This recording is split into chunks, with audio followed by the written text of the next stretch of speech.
Question number 11 क्या बोल रहा है कि हमारे पास एक मैट्रिक्स दे रखा है 3x3 ऑर्डर का, is a matrix satisfying this equation. ये भी एडवांस 2015 का क्वेश्चन है।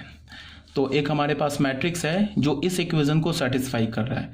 Where I is a 3x3 identity matrix, then the order pair A B is equal to.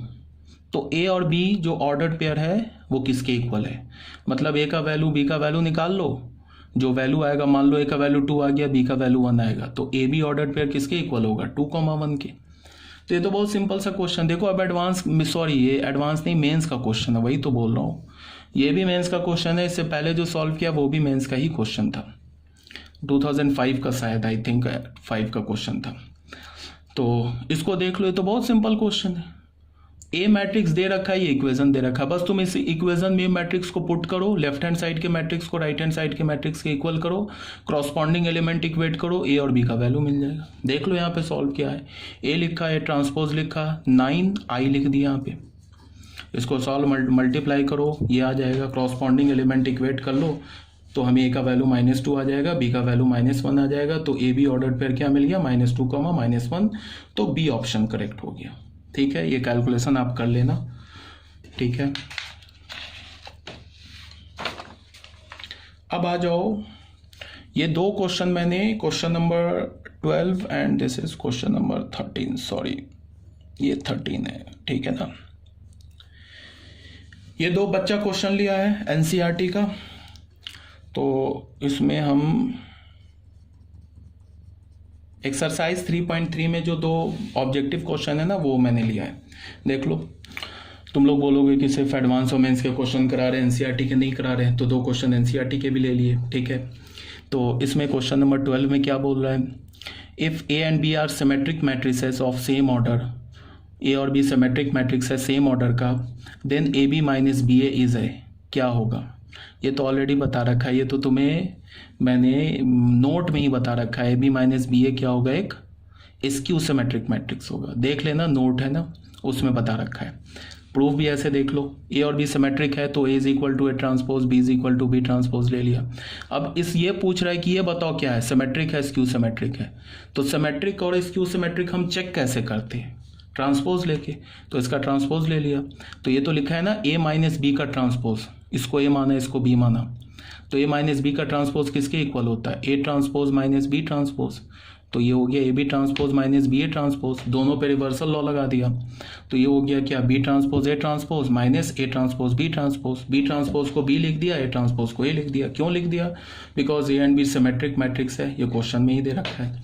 तो ये क्या हो गया, B A minus A B, minus common ले लिया, तो A B minus B A, तो A B minus B A, यहाँ देखो ये बी माइनस बी ए, तो ये मैट्रिक्स क्या हो गया, ए बी माइनस बी ए, एक स्क्यू सिमेट्रिक हो गया, प्रूफ हो गया, ए ऑप्शन हो गया। अब आ जाओ क्वेश्चन नंबर 13 में। 13 में क्या बोल रहा है, हमारे पास ये मैट्रिक्स दे रखा है साइन अल्फा कॉस अल्फा में। अब बोल रहा है कि then A plus A transpose is equal to I if the value of alpha is, तो बोल रहा है कि अल्फा का वैल्यू निकालो अगर ए प्लस ए ट्रांसपोज आई के इक्वल है, तो ये भी कोई प्रॉब्लम नहीं है। ए प्लस ए ट्रांसपोज में वैल्यू डाल दो, तो वैल्यू डालोगे ऐड करोगे तो आ जाएगा 2 cos alpha 0 0 2 cos alpha identity matrix के इक्वल। तो यहाँ से क्रॉसपॉन्डिंग एलिमेंट इक्वेट कर दो, तो क्रॉसपॉन्डिंग एलिमेंट को इक्वेट करोगे तो क्या मिलेगा, 2 cos alpha is equal to 1, तो cos alpha is equal to 1/2, cos alpha is equal to 1/2, ये किसके इक्वल हो जाएगा, cos π/3 के, तो अल्फा इज इक्वल टू π/3, तो बी ऑप्शन हो गया। अब आपका होमवर्क क्या है, do exercise 3.3 and all previous examples. आप करोगे क्या, सारे ये एक्सरसाइज 3.3 के सारे क्वेश्चन सॉल्व करोगे और जितने भी प्रीवियस एग्जाम्पल्स हैं वो भी सॉल्व करोगे।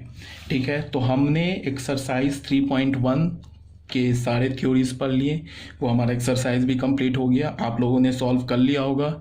जिस बच्चे ने नहीं किया सॉल्व वो बहुत मतलब भारी संकट में आने वाले हैं। ठीक है, तो करना क्या है कि क्वेश्चन सॉल्व करो, डाउट है, डाउट जितना पूछना है तुम मुझसे पूछो, मोस्ट वेलकम है आपको डाउट के लिए। मैं कई बार बोलता हूँ डाउट पूछो डाउट पूछो डाउट पूछो, जो किसी बुक से पूछ लो तुम, दुनिया के किसी बुक से डाउट पूछ लो, जिस बुक को तुम फॉलो कर रहे हो उससे डाउट पूछो।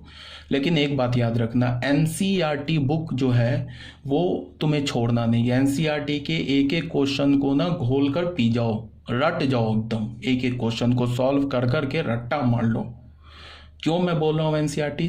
बिकॉज एनसीईआरटी बोर्ड के लिए भी हेल्पफुल है, और जैसे जैसे हमारा सिलेबस अभी आगे बढ़ता जाएगा मैं बताता जाऊंगा कौन कौन सा एनसीईआरटी का चैप्टर जेई मेंस के लिए इंपॉर्टेंट है। फॉर एग्जांपल बता रहा हूँ, जैसे एक चैप्टर है एनसीईआरटी में 3 dimensional geometry, 3D geometry. 11th में भी पढ़ा है ना हमने 3D ज्योमेट्री, वो तो 2% पढ़ा है, 98% तो हम अब 12th में पढ़ेंगे। तो जो 3D ज्योमेट्री है, अगर तुमने सिर्फ एनसीईआरटी से कर लिया तो तुम जेई मेंस के क्वेश्चन को बड़े प्यार प्यार से सॉल्व कर लोगे विद इन 1 मिनट। उससे ज़्यादा नहीं चाहिए हमें। हाँ, कहाँ चाहिए ज़्यादा एनसीईआरटी के बाद वो मैं तुम्हें बताऊंगा।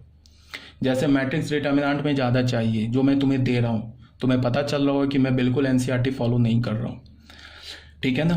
तो यहाँ ज़्यादा चाहिए तो मैं दे रहा हूँ। 3D ज्योमेट्री सिर्फ जेई मेंस, एडवांस के लिए थोड़ा ज़्यादा चाहिए एनसीईआरटी से, वो अलग सी बात है। एडवांस थोड़ा अपने में थोड़ा टिपिकल हो जाता है, बट जेई मेंस के लिए एनसीईआरटी में जो 3 डायमेंशनल ज्योमेट्री है मोर देन इनफ है। एक फर्स्ट जो चैप्टर है 12th का रिलेशंस एंड फंक्शन, तो उसमें जो रिलेशन टॉपिक है ना, रिलेशन, ये मेंस में आता है, एडवांस में नहीं आता है।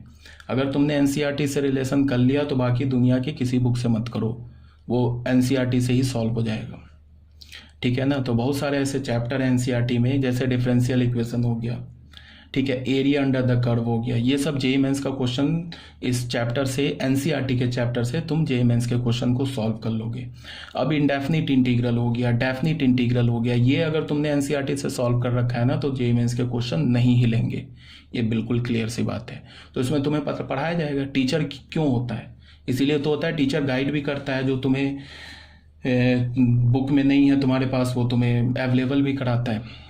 तो अभी हमें मैट्रिक्स, सिमेट्रिक मैट्रिक्स और स्क्यू सिमेट्रिक मैट्रिक्स जो है हमारा क्लियर हो गया।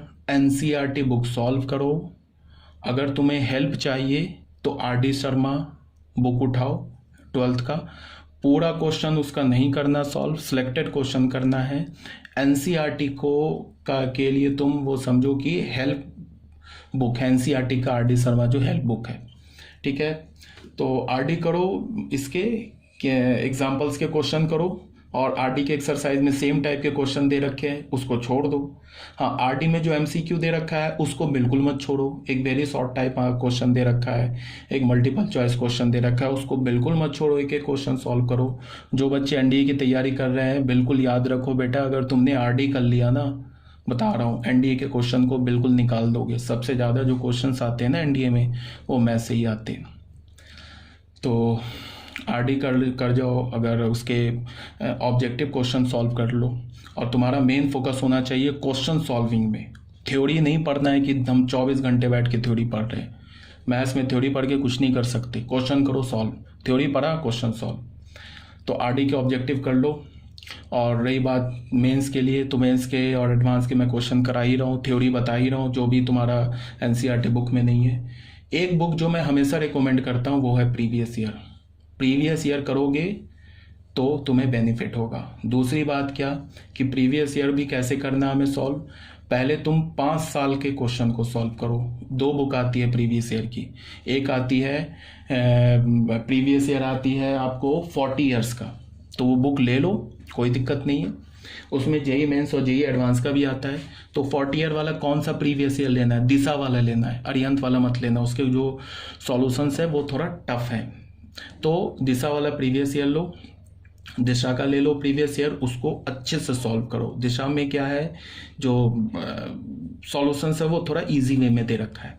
दूसरा जो प्रीवियस ईयर आता है वो भी दिशा ही का ले लो तुम, जेई मेंस वाला। और सॉल्व कैसे करना है तुमको, 2010 से